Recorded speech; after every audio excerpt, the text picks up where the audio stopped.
Stick ফাউন্ডেশনের প্রতি আমার কেমন যেন একটা ইনসিকিউরিটি কাজ করতো সব সময়। মনে হতো যে এই ফাউন্ডেশন যদি স্কিনে দেই কেমন কেকি হয়ে থাকবে অথবা উঠে যাবে, ব্লেন্ড হবে কিনা ঠিকভাবে। সোশ্যাল মিডিয়াতে অনেকে এটা নিয়ে অনেক রিভিউ দিয়েছে, সো আমিও ভাবলাম নিয়ে দেখি কেমন হয়, এবং আজকের পুরো ভিডিওটাই থাকবে এটা রিভিউ নিয়ে। আমিও ফাইনালি নিয়ে নিলাম শি গ্ল্যামের এই ফুল কভারেজ স্টিক ফাউন্ডেশনটা। আমার শেড হচ্ছে বাটার স্কচ। দেখা যাক আমার এই শেডটা কিরকম ভাবে স্কিনে যায়, এবং এটা হচ্ছে প্যাকেজিংটা।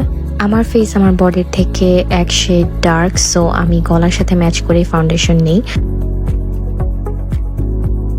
আমার কাছে যে প্রোডাক্টটা ভালো লাগে আমি সেটাই তোমাদের সাথে শেয়ার করার ট্রাই করি, যাতে তোমরা ইউজ করতে পারো। And you all can see যে এটা একদম বাটারের মতো, মানে ট্রাস্ট মি বাটারের মতো আমি ফেসে জাস্ট দিচ্ছি, অ্যান্ড এটা মনে হচ্ছে মেল্ট হয়ে যাচ্ছে নিজে নিজে। আর এটা কিন্তু ম্যাগনেট হাই কভারেজ ফাউন্ডেশন, একদম স্কিনের সাথে ম্যাগনেটের মতো সেট হয়ে যাবে এবং পুরো স্মুথ একটা লেয়ার ক্রিয়েট করবে আপনার ফেসে। আর ইম্পর্টেন্ট ব্যাপারটা হচ্ছে আমার মনে হচ্ছিল না আমি কোনো ফাউন্ডেশন বা হ্যাভি কিছু অ্যাপ্লাই করেছি। আমার কাছে মনে হচ্ছিল এটা আমার নিজেরই আরেকটা স্কিন। এই টাইপের ভিডিও যদি আরও দেখতে চান তাহলে কমেন্ট করে জানাবেন। And thanks for watching.